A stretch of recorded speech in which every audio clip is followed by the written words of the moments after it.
Welcome बहुत स्वागत है आपका और सरकारी सिलेबस में स्वागत है आपका। और देखिए ये जो वैकेंसी आ रखी है ये सेंट्रल रिजर्व पुलिस फोर्स जिसे आप सीआरपीएफ के नाम से भी जानते हो वैकेंसी आ रखी, लेकिन ये वैकेंसी जो है ना मेडिकल स्टाफ की है। ठीक है, इसके बारे में हम डिटेल में चर्चा करेंगे। आप यहाँ से देख सकते हैं पैरामेडिकल स्टाफ एग्जाम 2020, तो इसके लिए आपकी वैकेंसी होने वाली है। वेबसाइट का नाम है www.crpf.government.in। अगर आप इस नोटिफिकेशन इस वैकेंसी की पुष्टि करना चाहते हैं तो आप इस वेबसाइट पर जाकर इसकी पुष्टि भी कर सकते हैं। आपके देखिए जो फॉर्म है सारी जानकारी आपको देंगे, आपको बस मेरे साथ शुरुआत से अंत तक बने रहना है, डिटेल में बताने वाले हैं। तो 20 जुलाई से चालू होंगे, अभी चालू नहीं हुए, और 31 अगस्त तक चलेंगे। ठीक है, आपका रिटर्न एग्जाम होगा, आप यहाँ से देख सकते हैं 20/12 मतलब 20 दिसंबर को रिटर्न एग्जाम आपका करवाया जाएगा। तो ये इसकी कुछ महत्वपूर्ण डेट्स थी। अब देखिए जो वैकेंसी है कुछ ग्रुप बी के पद हैं और ग्रुप सी के पद हैं। ठीक है, तो इसके बारे में भी हम आपको बताने वाले हैं। वैकेंसी किस तरह है, किस तरह वैकेंसी बांटी की, उसके बारे में थोड़ा सा देख लीजिए।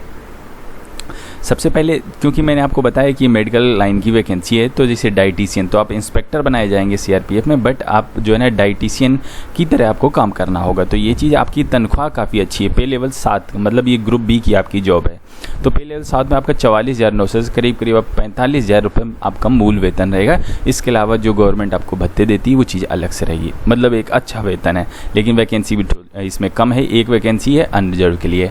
मैं आपको टोटल बताऊंगा। टोटल वैकेंसी अगर आप इस वैकेंसी में पूरी देखेंगे तो 800 वैकेंसी है। ऑल ओवर इंडिया के बच्चे इसमें फॉर्म भर पाएंगे। टोटल 800 है, अलग अलग पद के लिए अलग अलग वैकेंसी है, आप देखेंगे आगे। तो ये वेतन देख लिया। अब इसके लिए एजुकेशन आप यहाँ से देख सकते हैं बीएससी होम साइंस वगैरह से होनी चाहिए, और जो ना डिप्लोमा भी होना चाहिए डाइटिशियन में। ये चीज़ आप ध्यान रखिएगा। ठीक है, डिप्लोमा या फिर डिग्री आपके पास में है तो भी आप यहाँ से देख सकते हैं। आपकी उम्र 30 साल से कम होनी चाहिए। ठीक है, उम्र सीमा की गणना फॉर्म बंद होने की तिथि से की जाएगी, मतलब क्लोजिंग डेट ऑफ फॉर्म 31 अगस्त 2020।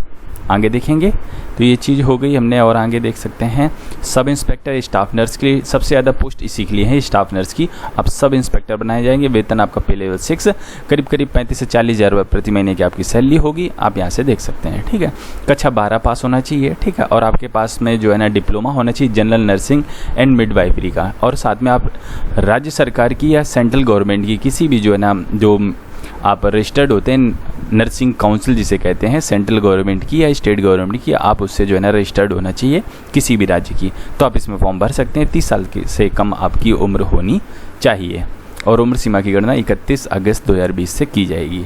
तो इस तरह ये स्टाफ नर्स में बहुत सारे बच्चे अप्लाई कर पाएंगे। फिर रेडियोग्राफर की है, टोटल 8 वैकेंसी है। डिप्लोमा होना चाहिए और इंटरमीडिएट पास होने चाहिए।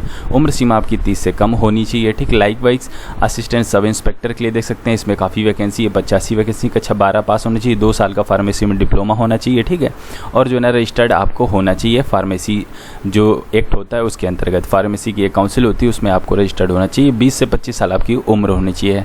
तो जो बच्चे इसके अंतर्गत आ रहे हैं जिनके पास सर्टिफिकेट है डिप्लोमा, आप इसमें अप्लाई कर सकते हैं। असिस्टेंट सब इंस्पेक्टर फिजियोथेरेपिस्ट में 5 वैकेंसी है। डिग्री होनी चाहिए, इंटरमीडिएट पास होनी चाहिए, उम्र सीमा 20 से 25 साल होनी चाहिए। असिस्टेंट सब इंस्पेक्टर डेंटल में 4 वैकेंसी है। मैट्रिकुलेशन और 2 साल का आपके पास में डेंटल से डिप्लोमा होना चाहिए। 20 से 25 साल आपकी उम्र होनी चाहिए। Assistant sub inspector laboratory technician के लिए आप यहाँ से देख सकते हैं मैट्रिकुलेशन कक्षा 10 पास होना चाहिए, साइंस से, और डिप्लोमा आपके पास होना चाहिए लेबोरेटरी टेक्नोलॉजी से। 20 से 25 साल आपकी उम्र चाहिए। इसमें काफ़ी वैकेंसी है। लेबोरेटरी टेक्नीशियन में 64 वैकेंसी है। पे लेवल 5 का अच्छा वेतन आपको यहाँ से दिया जाएगा। असिस्टेंट सब इंस्पेक्टर में टोटल 1 वैकेंसी है। और आगे देख लेते हैं किस किस में वैकेंसी है। Head constable physiotherapy assistant nursing assistant medical के लिए आप यहाँ से देख सकते हैं टोटल 88 वैकेंसी। कक्षा 12 पास होना चाहिए, 2 साल का डिप्लोमा होना चाहिए फिजियोथेरेपी में, और जो है ना 1 साल का एक्सपीरियंस ये डिजायरेबल है। अगर है तो अच्छी बात है, नहीं है तो कोई बात नहीं। इसमें सिर्फ 2 चीज़ें मांगी गई हैं।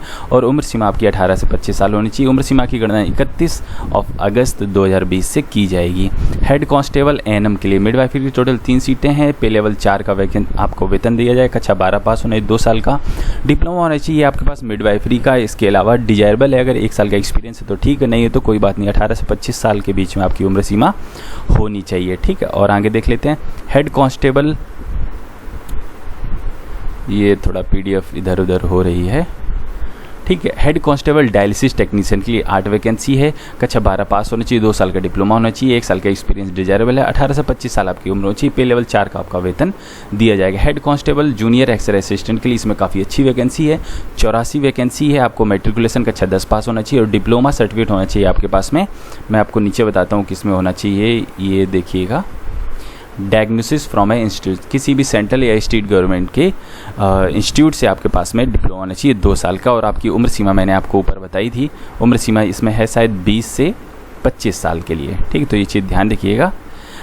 रेडियो में आपका जो है ना डिप्लोमा होना चाहिए, क्योंकि आपको एक्सरे के पद पर जाने वाले हो। हेड कांस्टेबल लेबोरेटरी असिस्टेंट के लिए 5 वैकेंसी है। मैट्रिकुलेशन साइंस से आपके पास में कर रखा हो, आपने क्लास 12 पास आउट हो, ठीक। लेबोरेटरी में सर्टिफिकेट होना चाहिए, डिजायरेबल है, 20 से 25 साल उम्र होनी चाहिए। इसमें पद टोटल 5 थे, अब पद थोड़े से कम होते जा रहे हैं। हेड कांस्टेबल इलेक्ट्रीशियन का 1 पद है, स्टेवर्ड का 3 पद है। कांस्टेबल आप यहाँ से देखिए, इसमें क्या चाहिए स्टेवर्ड में, ये साफ़ सफाई कर्मचारी आप कह सकते हो, पे लेवल 4 का वेतन है। मैट्रिकुलेशन कक्षा 10 पास होना चाहिए, डिप्लोमा होना चाहिए फूड एंड बेवरेज वगैरह में, तो 18 से 23 साल आपकी उम्र होनी चाहिए, ठीक है। इस तरह कुक है आपका, मसालची है आपका, ठीक है। तो मसालची में 4 वैकेंसी है। और आगे देख लेते हैं कांस्टेबल सफाई कर्मचारी के लिए, इसमें काफ़ी अच्छी वैकेंसी है। कांस्टेबल सफाई कर्मचारी 121 वैकेंसी, कक्षा 10 पास होना चाहिए और हिंदी और अंग्रेजी पढ़ने का नॉलेज होना चाहिए और लोकल लैंग्वेज आपको आनी चाहिए और मेडिकल फिट होनी चाहिए। देखिए इसमें तो बहुत सारे बच्चे अप्लाई कर लेंगे, क्योंकि कक्षा 10 पास तो बहुत सारे यहाँ पर बच्चे हैं। तो 10 पास वालों के लिए हमें लगता है ये वैकेंसी एक अच्छी हो सकती है। आप जो है ना, पे लेवल 3 का मैट्रिक्स है, करीब 25,000 रुपये प्रति महीने की आपकी यहाँ से तनख्वाह होगी। 18 से 23 साल आपकी उम्र होनी चाहिए। कांस्टेबल धोबी के लिए 5 वैकेंसी है, ठीक है। तो इस तरह वैकेंसी हो गई। इसमें सब में कक्षा 10 पास मांगा गया है। टेबल बॉय के लिए 1 वैकेंसी है, ठीक है। वेटनरी के लिए आप यहाँ से हेड कांस्टेबल वेटनरी क्या होता है कि जो पशु चिकित्सक नहीं होते हैं, जो पशु, क्योंकि फौज में भी आपकी सीआरपीएफ में पशु रखे जाते हैं, कुत्ते रखे जाते हैं, तो उनके भी देखभाल के लिए वो बीमार हो जाते हैं, तो इसलिए जो है ना आपकी भी वैकेंसी है। हेड कांस्टेबल लैब टेक्नीशियन की 1 वैकेंसी है। हेड कांस्टेबल ये रेडियोग्राफर, ये सारी वैकेंसी उसके लिए थी वेटनरी वालों की। ऊपर मैंने नॉर्मल जनरल वैकेंसी बता दी थी आपको। देखिए 10% वैकेंसी भूतपूर्व फौजियों के लिए यहाँ पर रिजर्व हैं, अगर भूतपूर्व फौजी भी इसमें अप्लाई कर सकते। देखिए इंस्पेक्टर सब इंस्पेक्टर पोस्ट है, ये ग्रुप बी में आते हैं, जो कि ये डाइटिशियन, स्टाफ नर्स और रेडियोग्राफर की, ठीक। इसके अलावा जो assistant sub inspector group C की पोस्ट है, pharmacist, physiotherapist, dental technician, laboratory ECG technician, ये सब जो है ना ग्रुप सी की पोस्ट है। इसके बाद हेड कांस्टेबल, ये भी ग्रुप सी की पोस्ट आप यहाँ से देख सकते हैं। और आगे बढ़ते हैं। वीडियो को हम थोड़ा शॉर्ट बनाने की कोशिश करें, इसलिए थोड़ा सा जल्दी खींच रहे हैं ताकि समय ना ज़्यादा जा सके, क्योंकि वीडियो काफ़ी चीज़ें काफ़ी ज़्यादा बतानी है। नेशनलिटी कोई भी भारत का बच्चा इसमें अप्लाई कर सकता है, नेपाल, भूटान कहीं का भी अप्लाई कर सकता है। वैसे ऑल इंडिया के बच्चे अप्लाई इसमें कर सकते हैं, तो ये चीज़ इंपॉर्टेंट थी, इसके बारे में देख लिया गया। अब देखिए उम्र सीमा में छूट किसे किसे मिलेगी। SC वालों को 5 साल की छूट, ST वालों को भी 5 साल की छूट, OBC वालों को 3 साल की छूट, भूतपूर्व फौजियों को 3 साल की छूट यहाँ पर दी जाएगी। तो इस तरह हमने यहाँ से देख लिया। और आगे देख लेते हैं। रिलैक्सेशन के बारे में हमने आपको बता दिया है और आगे बढ़ते हैं। आगे बढ़ने की श्रृंखला में एक एक करके चीज़ों को हम आपको एक्सप्लेन करते चलते हैं, ठीक है। ये देखिए फॉर्म जो है आपका, ये फॉर्म आपको ऑफलाइन भेजना है, ऑनलाइन नहीं है इसमें, तो ये चीज़ ध्यान रखिएगा, ठीक है।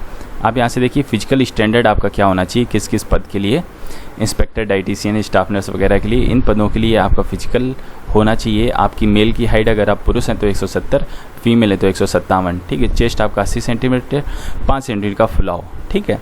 और फीमेल के लिए ये चीज़ एप्लीकेबल नहीं है। तो ये आपका फिजिकल स्टैंडर्ड टेस्ट जब होगा तब आपकी ये चीज़ें नापी जाएंगी। आपके जो अगर आप ST कैंडिडेट हैं तो आपके लिए हाइट इतनी, फीमेल के लिए इतनी। और आप यहाँ से देख सकते हैं मिनिमम हाइट फालिंग, ये वो क्षेत्र है जो पहाड़ी क्षेत्र जिसे कहते हो, जैसे मणिपुर, मेघालय वगैरह, कुमाऊं, गढ़वाली के लिए आपकी उम्र जो हाइट होती है उसमें आपको छूट दी जाती है, क्योंकि वहाँ के लोग ज़्यादा लंबे नहीं होते हैं, ठीक है।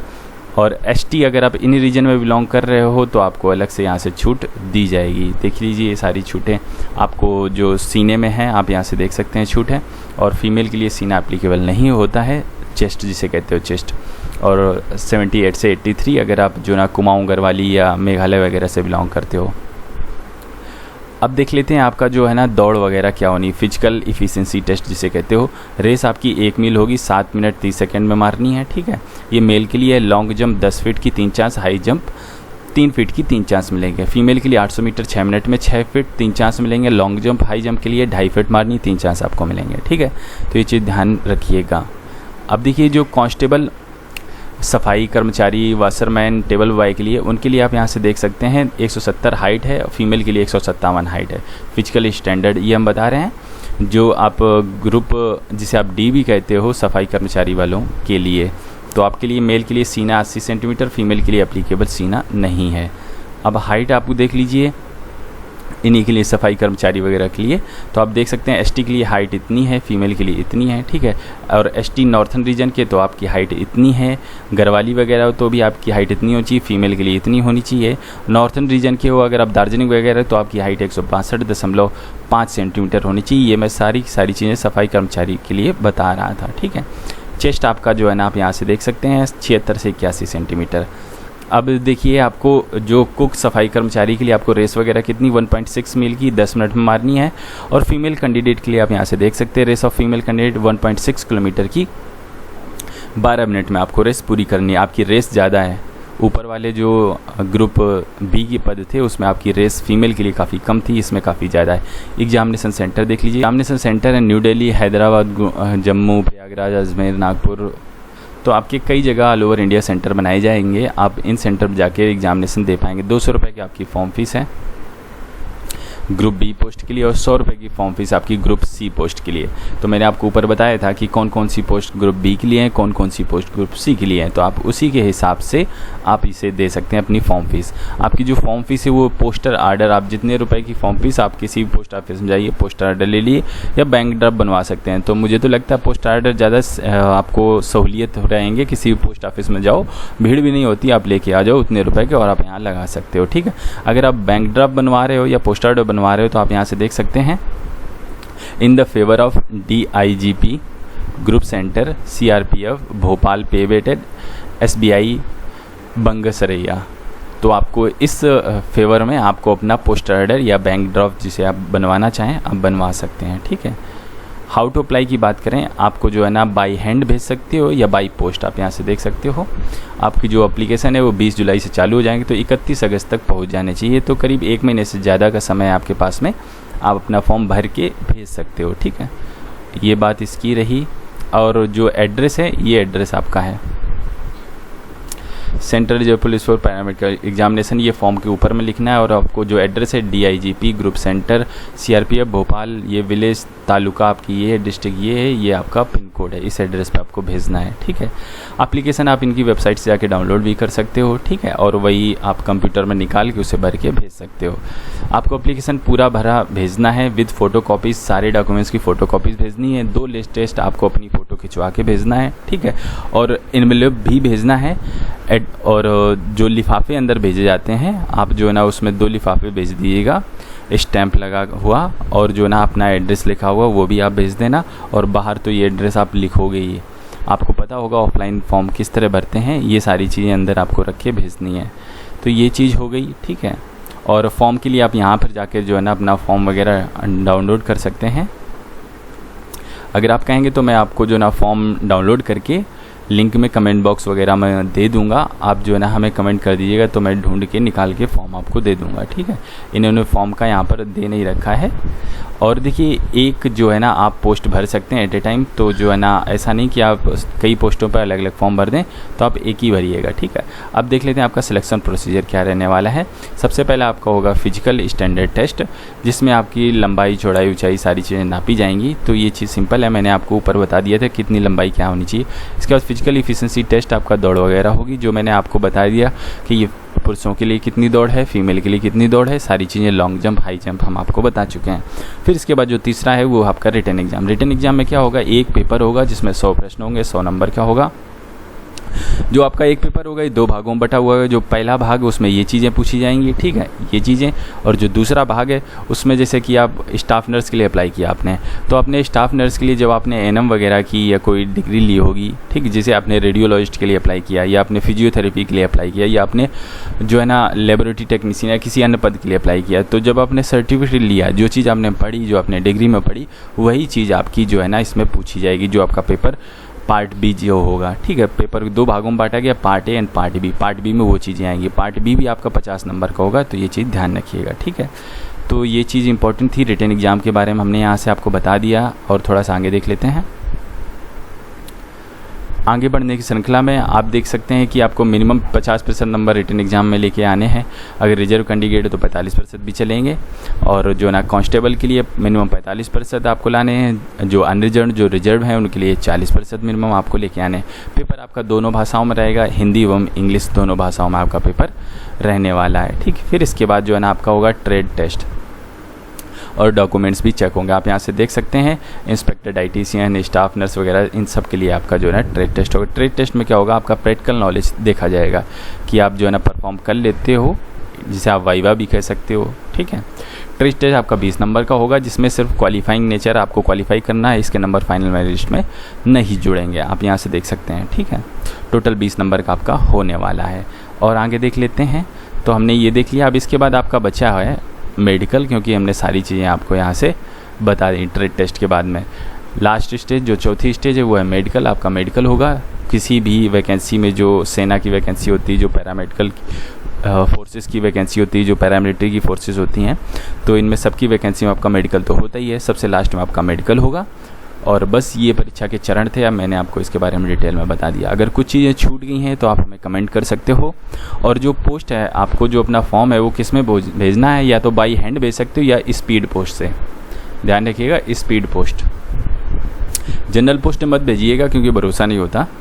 तो बाई हैंड भी जमा करा सकते हो, और स्पीड पोस्ट में तो कहूँगा आप भेज सकते हो। इस वीडियो में बस इतना ही। हम आपसे मिलते हैं अगले वीडियो में, तब तक के लिए वंदे मातरम। एक चीज़ और, इसका डिटेल सिलेबस या किसी वैकेंसियों का डिटेल सिलेबस आप जाके देख सकते हो www.sarkarisyllabus.com। कमेंट बॉक्स में इसका लिंक मैं दे दूंगा, वहाँ से देख सकते हो। हम आपसे मिलते हैं अगले वीडियो में, तब तक के लिए वंदे मातरम।